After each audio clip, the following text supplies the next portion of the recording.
Depuis le début de la dernière éruption du Kilauea en 1983, le plus jeune volcan de l'île d'Hawaï n'a cessé de gagner du terrain sur la mer. Accompagné du volcanologue français Guy de Saint-Cyr, un groupe de voyageurs néophytes va observer au plus près ces migrations de lave.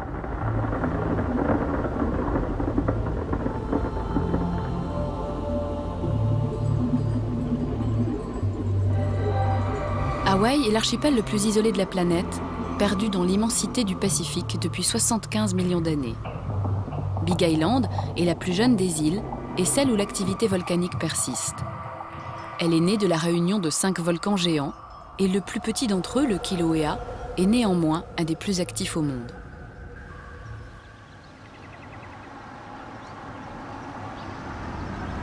On commence à apercevoir tous les tunnels de lave parallèles qui descendent du Kilauea. Choc d'Odan, c'est le sommet d'un tunnel. Et là, comme ça, il y en a sur des kilomètres et des kilomètres. Guy a trouvé l'entrée de l'un de ces tunnels de lave, le Casamura Cave, qui est la plus longue cavité lavique du monde connue. Elle mesure 61 km de long et son dénivelé est de 1102 mètres. Attention tout droit, il y a un trou là. Allez pas plus loin là. Vous commencez à avoir quelques stalactites au plafond. Ouais, parce que c'est pas épais hein, la voûte. C'est entre 1 mètre, 1 mètre 50. Les tunnels de lave étaient avant utilisés par les Hawaïens comme des lieux de sépulture. Les années 1970 ont vu un regain d'intérêt des recherches sur ces tunnels, car leur structure ressemble à celle des chenaux observés sur la Lune ou sur Mars. Allez, regardez.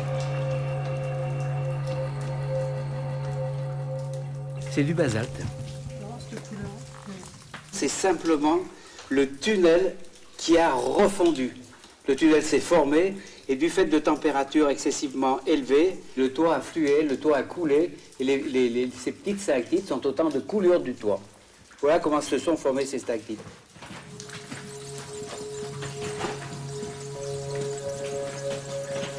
Un tunnel comme celui-ci se forme en quelques mois à peine. Il y en a des centaines à Hawaï.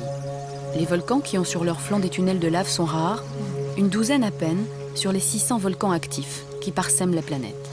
La formation d'un tunnel de lave, eh bien, dans un premier temps, vous voyez, il y a une séparation entre le cœur de la coulée, qui lui est toujours incandescent et toujours très chaud, et l'extérieur de la coulée qui commence à se refroidir. Et puis au fur et à mesure, le refroidissement progressif commence à monter un mur de chaque côté, et ce mur progressivement se referme et ferme le tunnel. Et la lave continue de couler à l'intérieur. Ce que j'aimerais bien, c'est vous montrer un skylight, c'est-à-dire qu'on arrive en haut d'un tunnel effondré, et vous verrez à vos pieds la lave qui défile. Ça, c'est vraiment, c'est fabuleux. Vous voyez, on n'entend presque rien, c'est juste un petit chuintement, c'est tout. Et tout, la lave qui descend, c'est fabuleux, ça.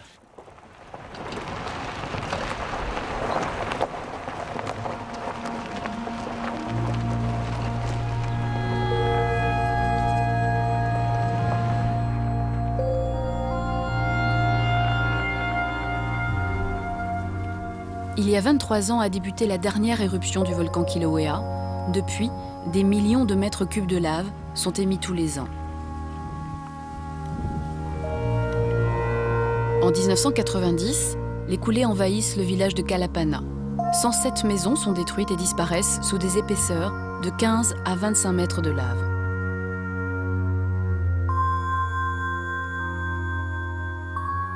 Là, vous apercevez 1, 2, 3, 4, 5, 6 maisons qui sont à l'emplacement exact des maisons qui sont maintenant sous la lave, qui ont été recouvertes par la coulée de Kalapana.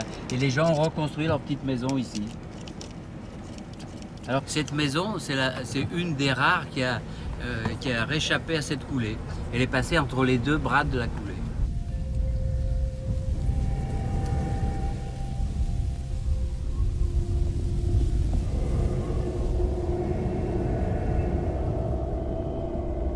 Depuis 24 ans, le Kilauea a détruit 195 édifices au total, enseveli 15 km de route et recouvert plus de 120 km² de terrain.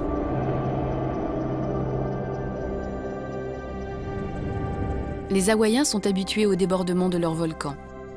Certains bâtiments sont d'ailleurs construits sur pilotis pour être déplacés à temps, parfois.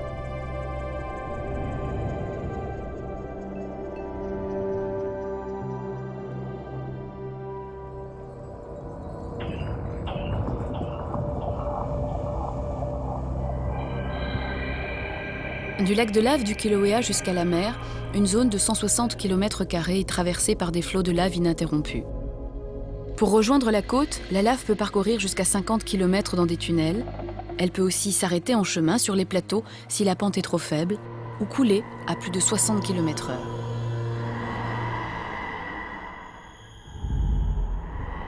Avant de partir pour le Poo, là, je voudrais quand même faire un petit point avec vous là, sur le trajet qu'on va faire. Donc voici la carte du Kilauea avec ces deux rift zones là.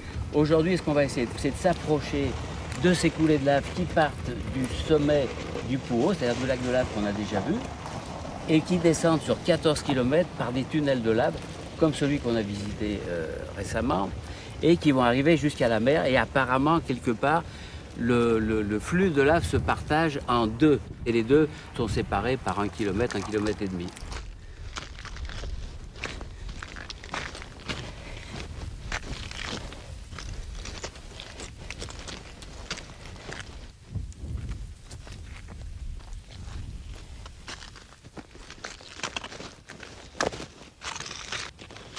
Voilà ce qu'on appelle vraiment des laves cordées, c'est des laves typiques d'Hawaï. Lorsqu'elles commencent juste à se refroidir et que ça pousse derrière, eh bien elles se plissent, elles se tordent comme un rideau, comme une tenture. Vous verrez, j'espère un petit peu plus loin, vous les verrez se former.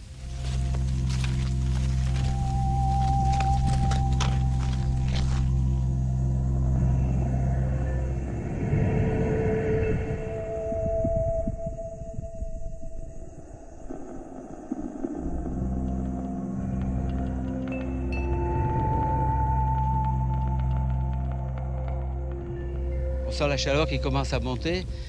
Je pense qu'ici, il y a quelques jours, il y avait des coulées qui passaient, qui se sont refroidies. On va arriver dans la zone des coulées. Je pense que plus on va avancer, plus le sol va devenir chaud. Mais il n'y a pas à s'inquiéter.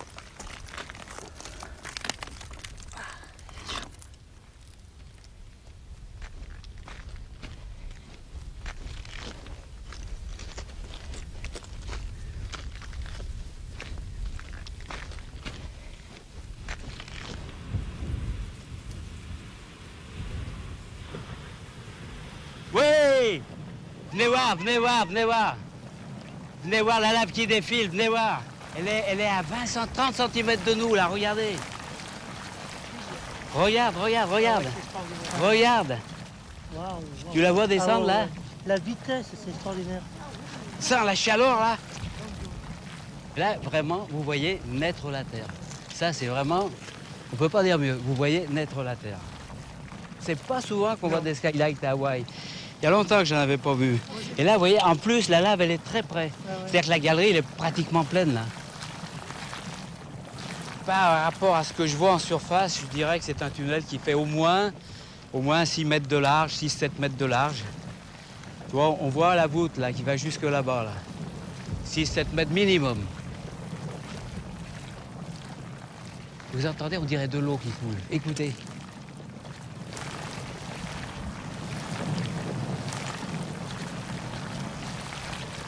Je ne pensais pas que la lave faisait si peu de bruit dans un tunnel. Oui, c'est étonnant, hein? Oui, par rapport au lac de lave, c'est vraiment très silencieux. Sur le lac de lave, tu avais du dégazage. Alors là, tu as uniquement du mouvement, il n'y a plus de dégazage. Là. Ah ouais, c'est très très fluide, c'est magique. Quoi. C'est la première fois que je vois un skylight. Et c'est extraordinaire. Quoi. Là, c'est vraiment le bonheur.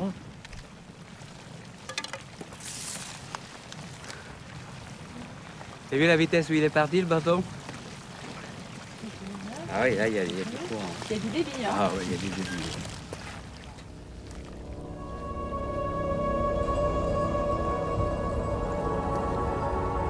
Alors là, c'est l'apothéose.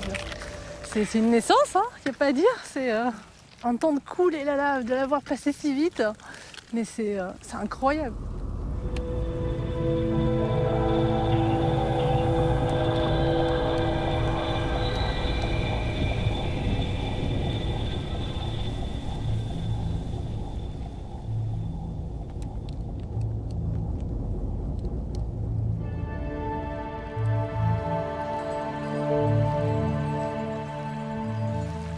On va essayer de trouver sa sortie maintenant en suivant le tunnel jusqu'à la mer.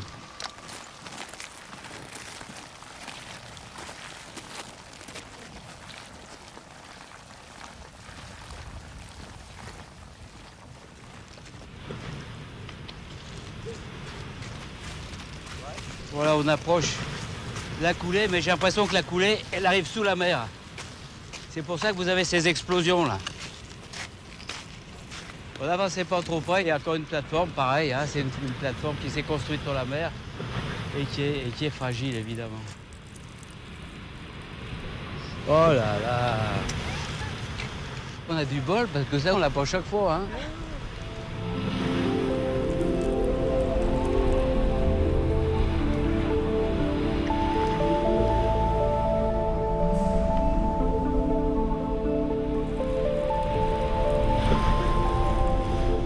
Arrive plus ou moins horizontalement. C'est pas une cheminée qui pousse vers le haut. Non, non, c'est comme le skylight que tu as vu là-bas. Pourquoi il y a des projections quand même aériennes? Il arrive sous la mer. Il arrive sous la mer, donc la lave sort sous la mer et les gaz qui sont occlus dans la lave sortent sous la mer et entraînent en sortant, en jaillissant à la surface, entraînent des lambeaux de lave qui jaillissent, tu vois, à 10 mètres de haut.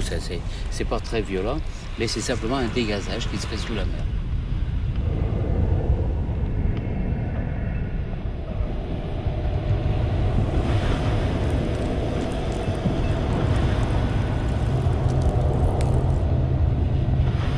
De trouver les limites. Eux me font confiance et je ne dois pas les décevoir. C'est-à-dire les approcher suffisamment près pour qu'ils aient le petit frisson, l'émotion, et puis les ramener tous, si possible, intacts. Guy s'aventure seul sur la terrasse fraîchement construite par les laves. C'est un exercice dangereux, car elle peut s'effondrer à tout instant dans une eau de mer bouillante.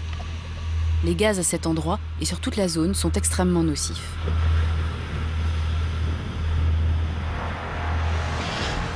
Il y a des volcans que je connais depuis 15 ans, et il y a des volcans que je connais depuis 20 ans, donc régulièrement je vais les voir. Certains ont des colères qui modifient complètement leur relief, donc il faut chercher des nouvelles voies d'accès pour les prochains groupes que je vais emmener là-bas.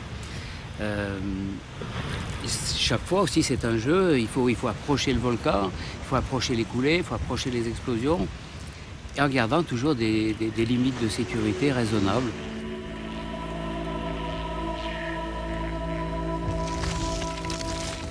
Bon, à partir de maintenant, vous faites attention, on va marcher sur la coulée. Marchez doucement, prenez bien appui sur votre bâton. Et il n'y a pas de problème. Si vous avez envie de vous arrêter, bien, ne restez pas stationnaire sur une coulée, sur un sol qui peut être à 250 ou 300 degrés. Faites comme si vous marchiez tranquillement, comme ça, pour éviter de brûler vos chaussures, c'est tout.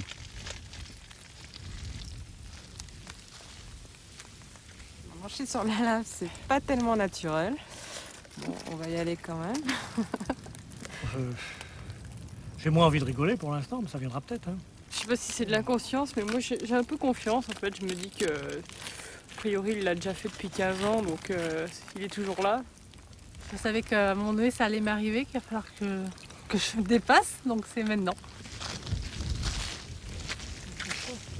Ça chauffe, c'est normal.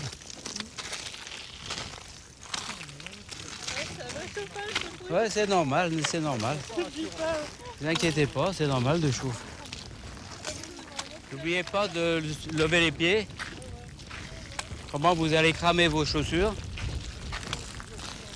Vous allez voir les petites coulées là. Alors regardez, je vous disais, la lave cordée. Vous voyez la lave cordée se former là. Ah oui. Regarde. Oui, je vois. Tu la vois là? Vous voyez, une petite retenue sur le côté, donc ça pousse derrière et ça plisse. Ça plisse au virage là. Vous voyez que ces coulées, elles avancent pas vite. Elles avancent pas vite, mais elles progressent sans arrêt.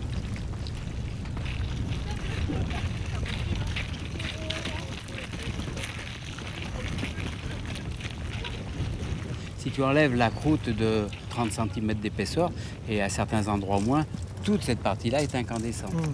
Et la lave, elle descend en dessous. Et ce que vous voyez ici, c'est le trop-plein. En fait, c'est comme un tuyau de jardin à trous, c'est voilà. Sous la pression, ça part partout. Exactement.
là là là.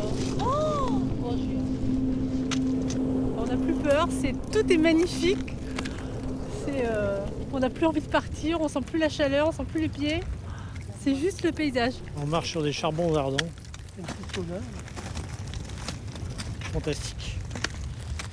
J'en reviens pas moi d'être là. Hein. Oh là là. Ah, ça, c'est le steak au fil de fer. Ça, c'est ma spécialité. Le steak au fil de fer. Voilà. Ah ouais, ouais. Philippe, il m'aide. Oh, voilà. On pourrait presque en mettre un à chaque extrémité.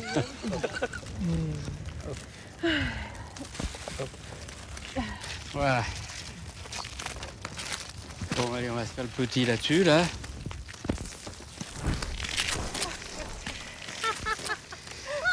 Alors voilà, vous le voulez comment celui-là? Qui est-ce qui le veut? Là, je pense qu'il doit pas être mal. Bon, qui est-ce qui veut celui-là? Voilà, tu le prends? Parfait. Voilà. Un peu inédit, mais il est bon, hein. Il est vraiment bon en plus. Bon, il manque peut-être un peu de moutarde, mais parfait. Plaisir de roi. Oui. Je mange pas souvent, mais quand on mange, je mange bien. Non, t'en fais que 2. Mais là, on est bien, vous voyez, on a trouvé une zone tiède, là. On est entre les deux coulées, donc on est bien, il y a un beau spectacle. Alors, par sécurité, quand même, on va faire un écart. Je pense chacun à son tour. On va surveiller pendant 1 heure. D'accord? Voilà, on est en sécurité parce qu'on est sur la hauteur, là, hein. Donc la lave, avant qu'elle monte ici, il faut être tranquille, les filles. Je sais pas si je vais dormir. Ça serait pas un manque de confiance, ça? Pas du tout, Guy. Alors là, c'est parce que c'est trop beau. Ah, ça va, alors. Ça, tu me fais plaisir. Bah attends, et avant que j'en vive ça, tu sais, c'est dommage de dormir et d'en perdre en morceaux quand même. T'as raison. C'est du temps perdu.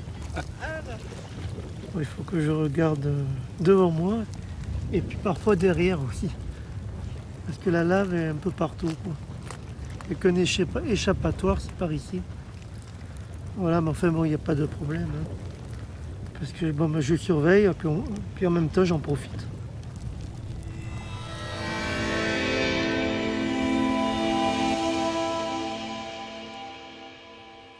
On y va, les enfants? Allez, c'est tout bon, c'est parti.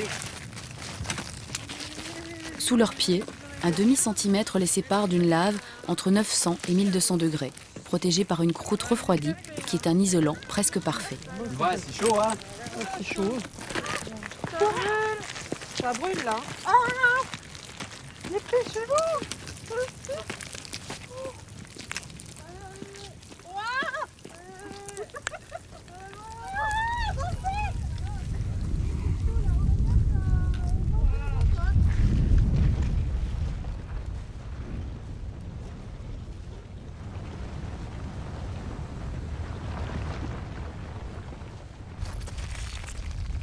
Regardez, ça coule encore ici, là. La coulée continue d'avancer. Hein.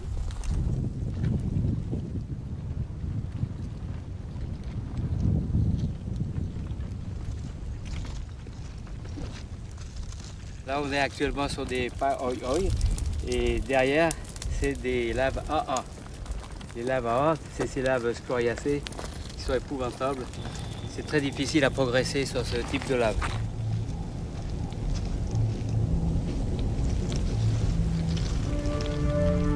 Ces laves AA se forment souvent sur des terrains où la pente est faible. La coulée ralentit et se refroidit en surface, tandis que la lave continue de pousser derrière. La coulée se fracture, avance et se fracture à nouveau, jusqu'à former ces laves d'aspect scoriacé.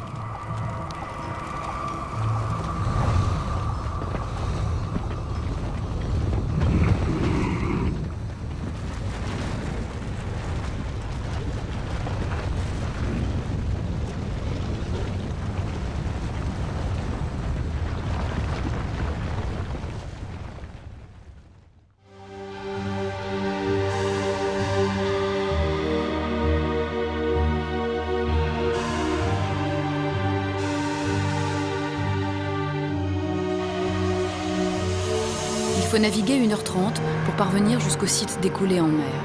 Une zone, en principe, interdite d'accès.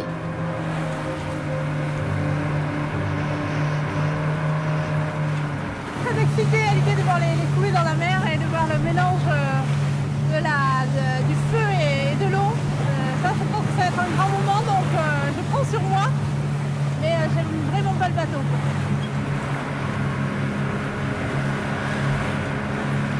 On aperçoit les deux fronts coulés. Voilà, le premier qui est devant nous, c'est celui sur lequel on est allé. J'ai l'impression qu'il y a une belle activité. Hein. Il y a des gros panaches qui montent. Je crois qu'on va avoir du beau spectacle.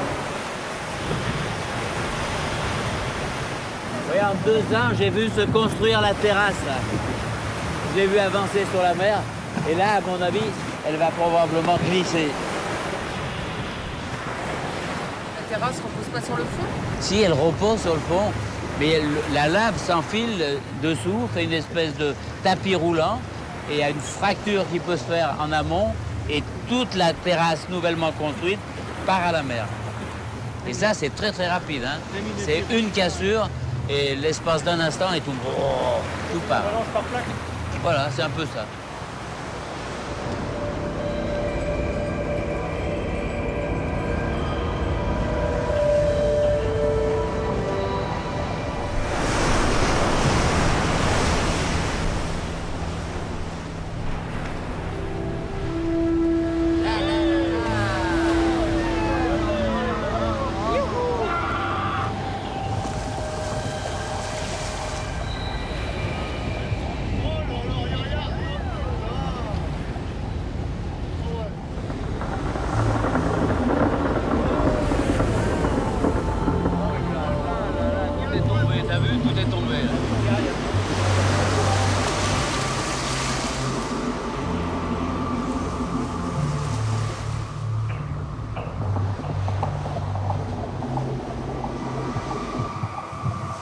Là, regarde, on commence à voir les blocs incandescents qui flottent, là. Tu vois, là?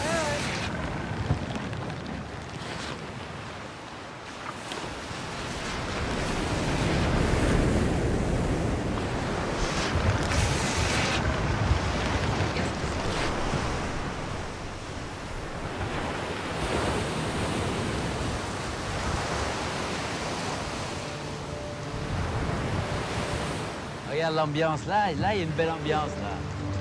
Super.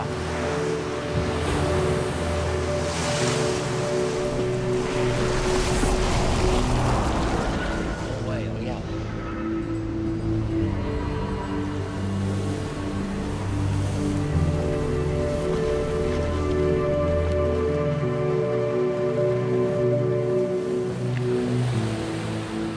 J'arrête pas de les photographier, ces coulées. J'en ai des milliers de photos de coulées, mais je peux pas me retenir.